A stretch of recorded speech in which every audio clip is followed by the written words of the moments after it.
दोस्तों आज मैं आपको इंग्लिश एकदम बेसिक से बताने वाला है। इससे पहले मैं आपको बता दूं, अगर आप हमारे चैनल पे नए हैं तो हमारे चैनल को कर लीजिएगा सब्सक्राइब और साथ में बेल आइकन को भी प्रेस कर लीजिएगा ताकि नए वीडियो का नोटिफिकेशन आपको समय समय पे मिलता रहे।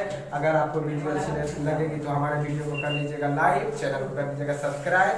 चलिए आज देखते हैं। जी हाँ दोस्तों, आज हम आपको बताने वाले हैं इंग्लिश। जैसा कि आप देख रहे हैं इंग्लिश, आप जानते होंगे इंग्लिश का हिंदी जो मतलब अंग्रेजी होता है। जी हाँ दोस्तों, इंग्लिश का हिंदी जो कि अंग्रेजी होता है। चलिए आज मैं बताते हैं आप लोगों को इंग्लिश के बारे में। चलिए सबसे पहले तो आप जानिएगा कि इंग्लिश मतलब फादर ऑफ इंग्लिश किन्हें कहा जाता है। तो फादर ऑफ इंग्लिश। जी हाँ दोस्तों, चलिए देख लेते हैं फादर ऑफ इंग्लिश मतलब। देखिए फादर मतलब पिता बोल सकते हैं, या तो आप जनक बोल सकते हैं। जी हाँ दोस्तों, पिता या तो जनक। जी हाँ दोस्तों, फादर मीन्स पिता, या तो आप जनक बोल सकते हैं। और ऑफ मतलब ई ऑफ एक प्रीपोजिशन है। जैसा कि अभी आप बेसिक से हम चल रहे हैं, आगे चलते चलते प्रीपोजिशन जब चैप्टर में पढ़ाऊंगा तो उसमें बता दूंगा ये ऑफ का प्रयोग कहाँ कहाँ पे होता है। चलिए मतलब प्रीपोजिशन का मतलब ये ऑफ जो है प्रीपोजिशन है। ऑफ का हिंदी जाकर जो होता है का के की, और इंग्लिश का तो भी बता ही चुके हैं, इंग्लिश का हिंदी होता है अंग्रेजी। मतलब आप अगर इसका आप हिंदी करने के लिए सोचते हैं तो हमेशा हिंदी जब भी करिएगा तो प्रीपोजिशन के बाद से लीजिएगा। तो प्रीपोजिशन के बाद इंग्लिश आता है, तो इंग्लिश का मतलब अंग्रेजी।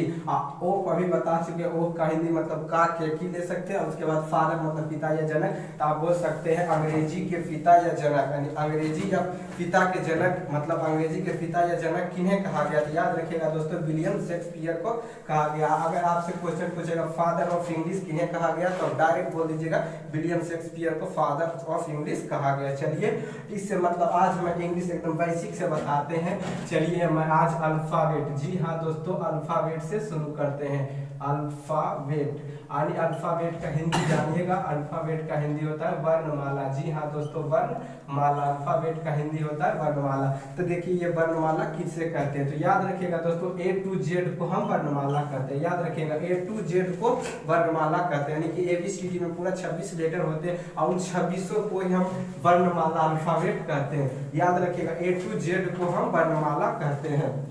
या तो हम इस तरह से बोल सकते हैं ए से लेकर जेड तक को हम वर्णमाला यानी कि अल्फाबेट कहते हैं। चलिए वर्णमाला हो गया, उसके बाद आते हैं दोस्तों लेटर पे।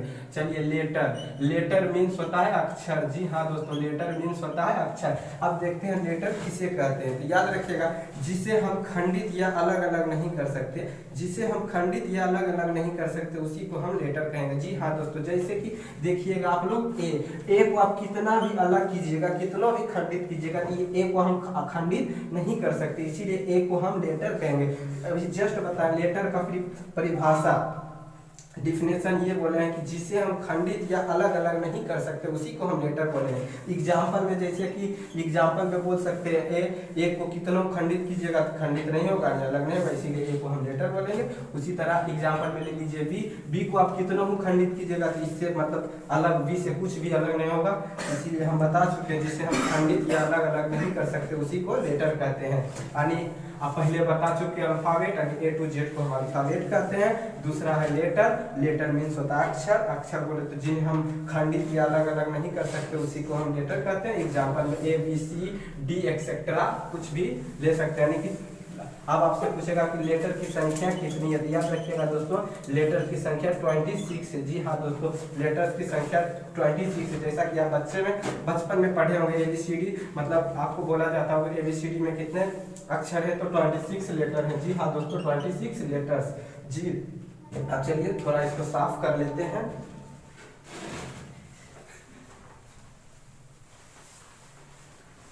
जी हाँ दोस्तों, पहले तो पढ़ चुके हैं फादर्स ऑफ इंग्लिश मतलब विलियम शेक्सपियर। उसके बाद हम अल्फाबेट पढ़े। अल्फाबेट मतलब A to Z को हम A to Z को हम अल्फाबेट कहते हैं। उसके बाद आते हैं लेटर जिसे हम खंडित या अलग अलग नहीं कर सकते उसे हम लेटर कहते हैं। उसके बाद आते हैं लेटर की संख्या हम बता चुके हैं, लेटर 26 है।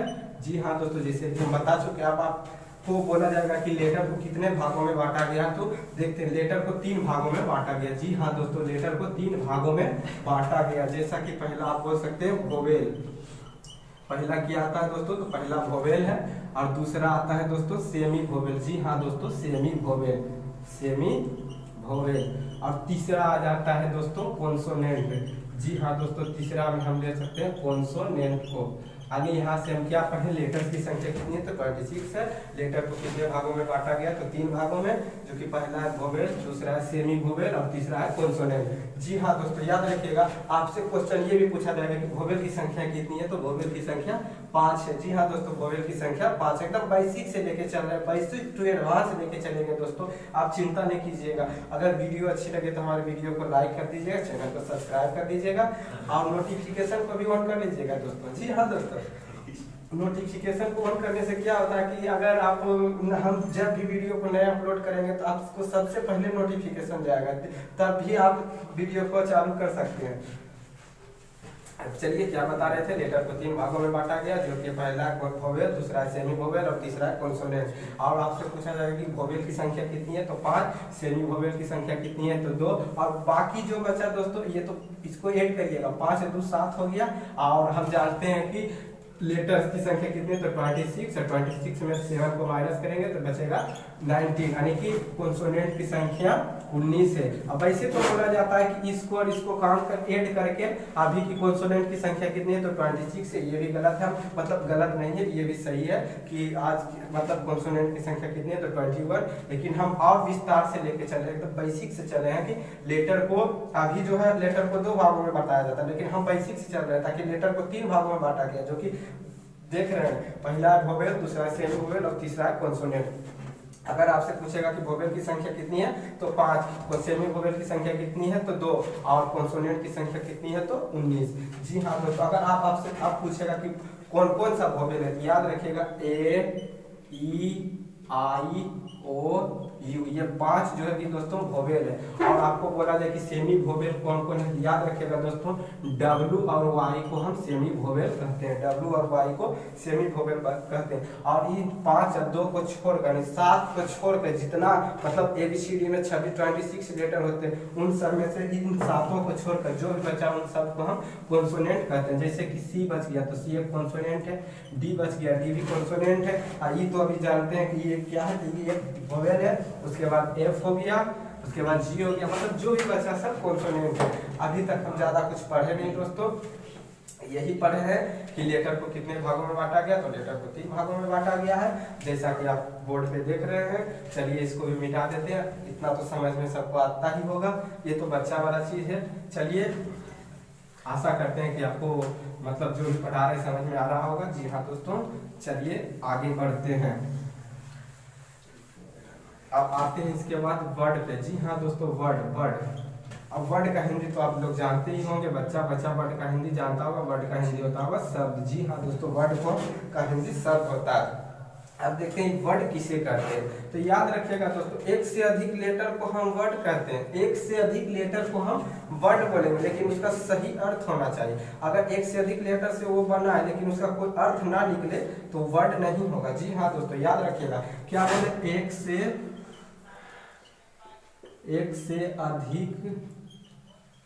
लेटर्स को हम वर्ड कहते हैं,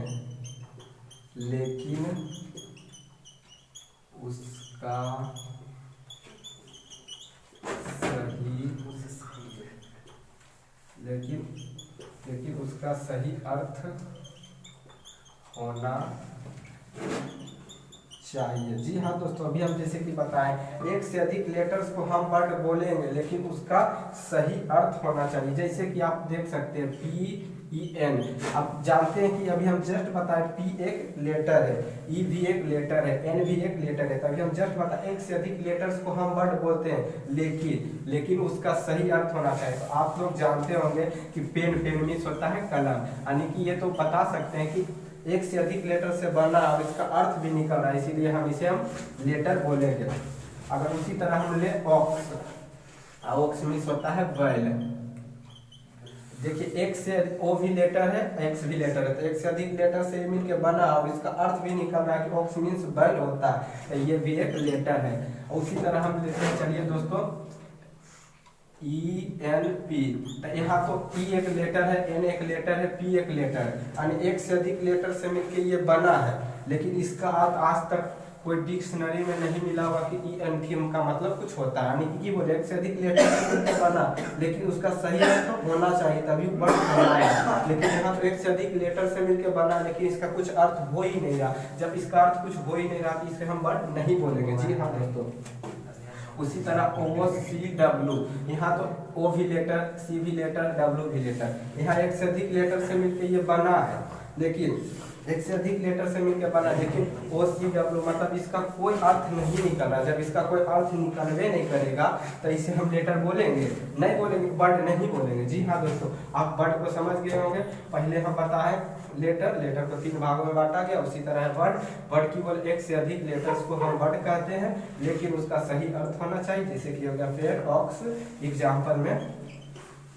चलिए इसको अब मिटाते हैं। आप देखते हैं कि वर्ड को कितने भागों में बांटा गया। जी हाँ दोस्तों, चलिए वर्ड को देख लेते हैं। आप लोग याद रखिएगा दोस्तों, वर्ड को 8 भागों में बांटा गया। वर्ड को कितने भागों में बांटा गया? तो वर्ड को 8 भागों में बांटा गया, जो कि पहला लिख देते हैं, जो कि पहला है नाउन। जी हाँ दोस्तों, पहला है नाउन। और नाउन मीन्स होता है संज्ञा। नाउन मीन्स क्या होता है? संज्ञा। जी हाँ दोस्तों, यानी वर्ड को 8 भागों में बांटा गया, उनमें से पहला है नाउन, दूसरा है प्रोनाउन, जो कि प्रोनाउन मीन्स होता है सर्वनाम। जी हाँ दोस्तों, प्रोनाउन मीन्स होता है सर्वनाम। और तीसरा है एडजेक्टिव, तीसरा है एडजेक्टिव। यहाँ देखिएगा दोस्तों, यहाँ जो इसको एडजेक्टिव ना करके एडजेक्टिव बोलेंगे, क्योंकि यहाँ पे डी जो है साइलेंट है। अब एडजेक्टिव का मतलब होता है विशेषण। चौथा है वर्ब, जो कि वर्ब मीन्स होता है क्रिया। पांचवा है एडवर्ब, जो कि एडवर्ब मीन्स होता है क्रिया विशेषण।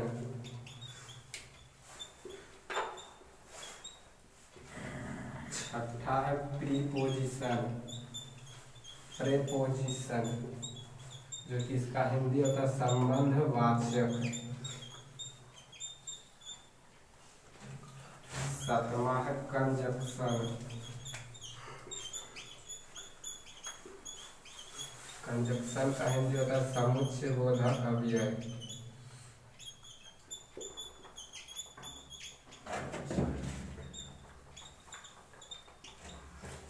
और आठवां है इंटरजेक्शन,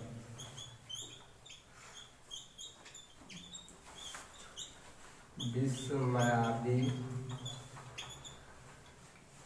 बोधक अव्यय।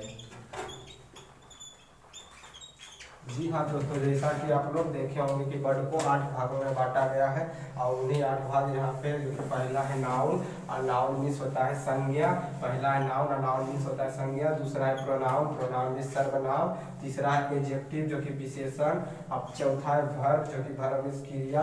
पांचवा है एडवर्ब, एडवर्ब मीन्स क्रिया विशेषण। और छठा है प्रेपोजिशन, जो कि संबंधवाचक, यहाँ अव्यय भी बोल सकते हैं। सातवां है कंजक्शन, जो कि समुच्चय बोधक अव्यय। और आठवां है इंटरजेक्शन, जो कि विस्मयादि बोधक अव्यय। अब इतना तो हो गया। इसके बाद आते हैं दोस्तों पार्ट्स ऑफ स्पीच पे। पार्ट्स ऑफ स्पीच, अभी देखते हैं दोस्तों पार्ट्स ऑफ स्पीच किससे कहते हैं। सबसे पहले चीज देखते हैं कि पार्ट्स ऑफ स्पीच का हिंदी क्या आता है। याद रखिएगा दोस्तों, पार्ट्स ऑफ स्पीच का हिंदी होता है शब्द भेद। जी हाँ दोस्तों, पार्ट्स ऑफ स्पीच का हिंदी होता है शब्द भेद। अब इसे मतलब पार्ट्स ऑफ स्पीच किससे कहते हैं? क्या देखिए, दुनिया में जितने भी वर्ड है उन्हें 8 भागों में बांटा गया। दुनिया में जितने भी वर्ड है उन्हें 8 भागों में बांटा गया, और उन्हीं 8 भागों को ही हम पार्ट्स ऑफ स्पीच कहते हैं। यानी कि जानते हैं दुनिया में 8 भाग है, 8 मतलब दुनिया में जितने भी वर्ड है उन्हें 8 भागों वाले, यहाँ मतलब ये तो 8 वर्ड है, और मतलब वर्ड को 8 भागों में बांटा गया है, और उन्हीं 8 भागों को ही हम पार्ट्स ऑफ स्पीच कहते हैं। यानी कि जो 8 दिख रहा है इन्हीं को हम पार्ट्स ऑफ स्पीच कहेंगे। जैसे कि noun, pronoun, adjective, verb, adverb, preposition, conjunction, interjection, इन सभी को हम पार्ट्स ऑफ स्पीच कहते हैं। जहाँ पे दोस्तों शब्द भेद किसे कहते हैं? तो दुनिया में जितने भी वर्ड है उन्हें 8 भागों में बांटा गया। कितने भागों में? तो 8 भागों में। उन्हीं 8 भागों को ही हम पार्ट्स ऑफ स्पीच कहते हैं। और पार्ट्स ऑफ स्पीच का हिंदी हो गया शब्द भेद। याद रखिएगा दोस्तों। चलिए, पहले तो हम अल्फाबेट पढ़ा चुके, अल्फाबेट के बाद लेटर पे आए, लेटर के बाद वर्ड पे आए, उसके बाद आता है दोस्तों सेंटेंस। चलिए सेंटेंस को हम देख लेते हैं।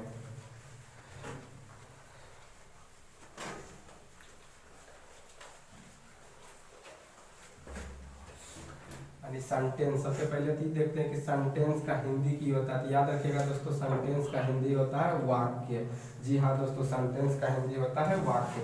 आप देखते हैं कि सेंटेंस किसे कहते हैं, तो याद रखिएगा एक से अधिक वर्ड को हम सेंटेंस बोलेंगे, एक से अधिक वर्ड को हम सेंटेंस बोलेंगे। जैसे कि लिख देते हैं एक से अधिक वर्ड्स को हम